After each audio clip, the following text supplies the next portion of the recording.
Chandigarh PGT का जो common paper हुआ है प्यारे बच्चों, उसके सॉल्यूशन मैं आप लोगों को सटीक बताता हूं, जिसमें जो जीके जीएस के क्वेश्चन आपसे पूछे गए हैं उनके बारे में हम लोग यहां पे डिस्कस कर लेते हैं। सभी प्यारे बच्चों को राधे राधे। मेरा नाम है सुनील बिश्नोई। आशा करता हूं आप बहुत अच्छे होंगे। तो एक सवाल इसमें पूछा गया था पट्टचित्र पेंटिंग से रिलेटेड। आई होप ये बहुत ईजी सवाल रहा होगा आपके लिए, क्योंकि ये आर्ट एंड कल्चर से रिलेट करता हुआ क्वेश्चन है। पट्टचित्र पेंटिंग के संबंध में निम्नलिखित कथनों पर विचार कीजिएगा। Consider the following statement with respect to the Pattachitra painting. तो पट्टचित्रा पेंटिंग से रिलेटेड इनमें से जो पहला आपका पॉइंट है वो सही था। ये पेंटिंग मंदिर व्यवस्थाओं पर आधारित लोकप्रिय कला रूप है। These painting are popular art from based on temple tradition. आप लोगों ने उड़ीसा के अंदर एक जो टेम्पल है, भगवान जगन्नाथ का मंदिर है उड़ीसा का, उड़ीसा पुरी का टेम्पल है, वो जो कंप्लीट तैयार हुआ है ना टेम्पल, वो इसी परंपरा पे ही तैयार हुआ है। मतलब उसमें मैं ये नहीं कह सकता कि 100% यही है, लेकिन हाँ बहुत हद तक जो है ना इसका यूज़ किया गया है। मतलब पट्टचित्र प्रकार की या एक भारत की एक टाइप की आर्ट है, और इसको कह सकते हो आप लोग उड़ीसा और के साथ साथ वेस्ट बंगाल, इन दोनों से ही रिलेटेड है ये। इसको जीआई टैग भी ऑलरेडी मिल चुका है। ये एक कैनवास पेंटिंग भी एक टाइप की ये कहलाती है, तो इसको स्क्रॉल पेंटिंग के नाम से भी जाना करते हैं। कपड़े पे या कपड़े पे की जाने वाली पेंटिंग के रूप में भी इसको बहुत ज़्यादा फेमस माना गया है। तो ये इंडिया के अंदर जो वेस्ट बंगाल और उड़ीसा, इन दोनों ही स्टेट से रिलेट करती है। तो इसका सेकंड वाला स्टेटमेंट है वो भी ठीक है, यानी कि ऑप्शन इसका सी बिल्कुल ठीक बैठ रहा था यहाँ पे। ठीक है, चलिए आगे बढ़े। और अगला जो सवाल हमसे यहाँ पे पूछा गया था वो ये था क्वेश्चन नंबर 4 जो रिलेट करता है। किस निर्णय में सर्वोच्च न्यायालय ने कहा था कि मौलिक अधिकार और राज्य के नीति निर्देशक सिद्धांतों के बीच सामंजस्य और संतुलन बुनियादी संरचना का एक हिस्सा है? Supreme court held that harmony and balance between fundamental right and directive principle of state policy is a part of basic structure. तो एक्चुअली एक मामला था मिनर्वा मिल्स मामला। ये मामला था 1980 का मामला था, और इस मामले में सुप्रीम कोर्ट ने जजमेंट दिया था कि मौलिक अधिकार और राज्य के नीति निर्देशक सिद्धांत है, इनके बीच में सामंजस्य और संतुलन बुनियादी संरचना का एक हिस्सा है। एक्चुअली आपको सबको पता होगा 12 से लेके 35, इसको याद करना बड़ा आसान है। 1 2 3 5 ऐसे याद कर लेना। 12 से 35 आर्टिकल तो मौलिक अधिकार यानी कि फंडामेंटल राइट्स के आते हैं। उसके बाद में 36 से लेके आगे 51 तक के आर्टिकल जो पढ़ते हो आप लोग, वो पढ़ा करते हो राज्य के नीति निर्देशक सिद्धांतों के बारे में।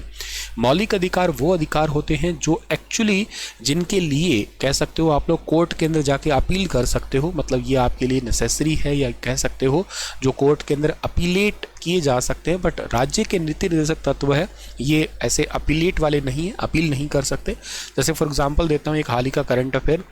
आर्टिकल 44 जो है ना वो यूनिफॉर्म सिविल कोड से रिलेटेड है। इंडिया का वन एंड ओनली स्टेट है गोवा जिसमें अप्लाई है, और हाल ही में उत्तराखंड में से बिल पास किया गया है। तो वैसे तो हर एक राज्य में होना चाहिए, पर करे ना करे वो एक अलग बात की बात है। तो इसका ठीक आंसर वैसे सी वाला ऑप्शन सही बैठ रहा था। एक कंप्यूटर का क्वेश्चन था यहाँ पे कि which one of the following is not a mathematical function used in spreadsheet. तो सम है, राउंड है और काउंट इफ है। यह मैथमेटिकल है, लेकिन लाइन फंक्शन है कि लीनियर रेजिग्नेशन फंक्शन के रूप में आता है ये। तो सी ऑप्शन इसका ठीक बैठ रहा था हमारा यहाँ पे। फिर से एक क्वेश्चन था गटर मार्जिन। देखो गटर मार्जिन क्या होता है।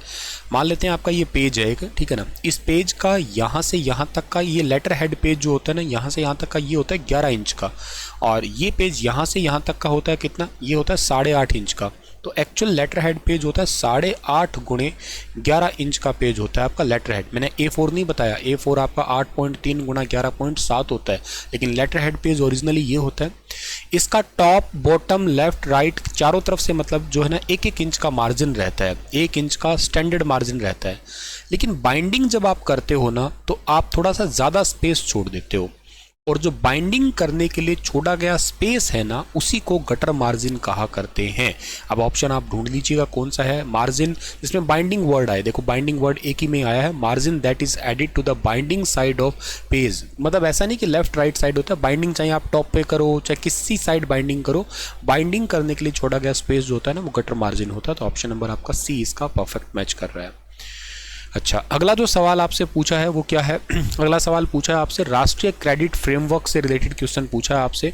National credit framework has been formulated to fulfil the vision of national education policy. Option number A इसका ठीक है हमारा यहाँ पे। ठीक है, अगला जो सवाल पूछा गया है हमसे यहाँ पे हाँ, ये पूछा गया है हमसे NCPCR से पूछा गया है, यानी कि national commission for protection of child rights, जिसको NCPCR के नाम से जानते हैं।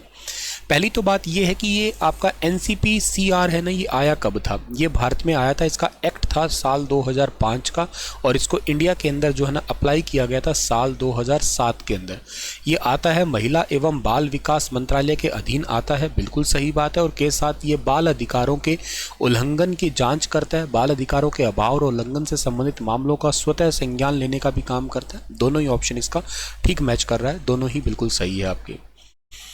फिर आपसे पूछा गया सवाल जो है ना अगला, वो है कंदमाल हल्दी। अच्छा देखो, मैच करने के लिए कहा था कि कौन सा सही मैच कर रहा है, तो कंदमाल हल्दी जो है ना ये उड़ीसा की है एक्चुअली। अब देखो ये पहले का D होता, ऐसे मैच करना होता चल जाता, लेकिन ये तो ऐसे मैच कर रहा है एक लाइन में ही, तो इसका ये तो मैच नहीं कर रहा है। कंदमाल हल्दी वैसे उड़ीसा की है, जिसको GI टैग मिला हुआ है। GI मतलब जोग्राफिकल इंडिकेशन, अपनी क्लासेस में हमने कई बार वैसे GI टैग के बारे में पढ़ा है।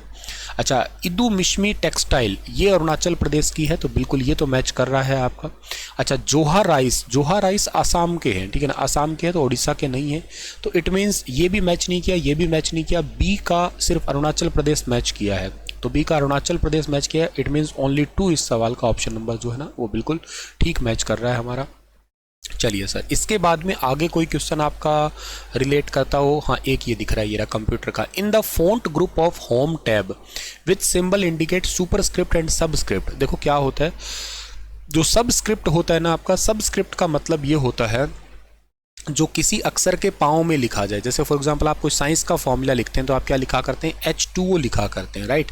और कोई आप लोग साइंस के फॉर्मूले के साथ साथ जो है ना मैथ का फॉर्मूला लिख रहे हैं, जैसे कि आप x² लिख रहे हैं, y² लिख रहे हैं, z³ लिख रहे हैं, इस तरीके से आप चल रहे हैं, तो ये 2 नीचे कैसे आया? या जैसे H2SO4 लिखा, ये 4 नीचे कैसे आया, 2 नीचे कैसे आया? तो जैसे आप बिलो बेस लाइन लिखना चाहें तो आप लोग बोला करते हैं उसको सबस्क्रिप्ट, ठीक है ना, सबस्क्रिप्ट बोलते हैं उसको। इसका शॉर्टकट की होता है कंट्रोल के साथ में इक्वल टू दबाएंगे तो होगा हमारा, और इसको वैसे डिनोट करते हैं x के नीचे 2। और एक होता है सुपरस्क्रिप्ट, इसको बोलते हैं अबो बेस लाइन। इसका शॉर्टकट की क्या होता है? इसका शॉर्टकट की होता है कंट्रोल के साथ दबाओगे शिफ्ट, और शिफ्ट के साथ दबाओगे +C, और इसको आप लोग ऐसे डिनोट करोगे x², ठीक है ना। तो ये x पहले बोला है सबस्क्रिप्ट, तो सबस्क्रिप्ट में पहले नीचे 2 होगा आपका, और फिर x सुपरस्क्रिप्ट में ऊपर 2 होगा x², ठीक है ना। तो ये बाकी सारे ऑप्शन गलत है, फर्स्ट ऑप्शन इसका बिल्कुल ठीक होगा आपका। ये दोनों के दोनों वैसे फ़ॉन्ट इफेक्ट बोलते हैं इनको हम लोग, ठीक है ना, ये फ़ॉन्ट इफेक्ट होते हैं ये, और आपको फ़ॉन्ट ग्रुप में दिखाई देंगे। होम टैब के अंदर एक आपका फ़ॉन्ट टैब होती है, फ़ॉन्ट ग्रुप कह दो, उसके अंदर मिलते हैं हमें ये। अगला जो सवाल आपका बन रहा है वो कौन सा है? आयुष्मान भारत प्रधानमंत्री जन आरोग्य योजना से रिलेट क्वेश्चन पूछा है हमसे। पहला पॉइंट है, ये दुनिया की सबसे बड़ी सरकारी वित्त पोषित स्वास्थ्य सेवा कार्यक्रम में, बिल्कुल परफेक्ट मैच कर रहा है। इस योजना के अंतर्गत लाभार्थियों की पहचान सामाजिक आर्थिक जाति जनगणना 2011 के आधार पर की गई। नहीं, ऐसा नहीं है, ये 2018 में ही स्टार्ट हुई है। तो एक्चुअली लेटेस्ट जो जाति गणना है या लेटेस्ट जो आंकड़े कैलकुलेट किए गए थे ना, उसके आधार पर की गई है, ना कि 2011 के आधार पर। तो अभी मतलब लोग जो है ना कितना इनकम है, जैसे मतलब हरियाणा की बात करते हैं तो 1,80,000 से नीचे जो है ना उनको काउंट किया गया। तो लेटेस्ट है ये, 2011 वाला नहीं है, तो ये तो दूसरा तो गलत है।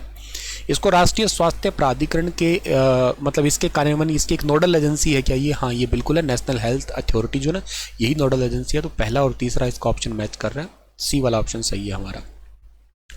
इसके बाद में जो आपका अगला सवाल पूछा गया है जो हमसे रिलेट कर रहा है, हाँ एक ये पूछा गया आपका, ये एक तो ये ना लोग टेलीग्राम वाला ये चोंचले न जाने क्यों कर देते हैं। ठीक है भैया, खैर क्या है कि which option can be use to set custom timing for slide in a presentation to make MS PowerPoint automatically flip slide in sync with your speeches. देखो जैसे हम स्लाइड बदलें वो हमारी आवाज़ के साथ साथ अपने आप ऑटोमेटिकली चेंज होता रहे। मतलब हम यूँ कह सकते हो पावर पॉइंट में एनिमेशन टाइम सेट कर देते हैं ना, उसको रिहर्स टाइमिंग के नाम से जानते हैं, रिहर्स टाइमिंग कहते हैं उसको हम लोग। ठीक है, और हमारे पास में कौन सा क्वेश्चन बन रहा है आपका, ठीक है ना, और आपका ये तो इंग्लिश है जी,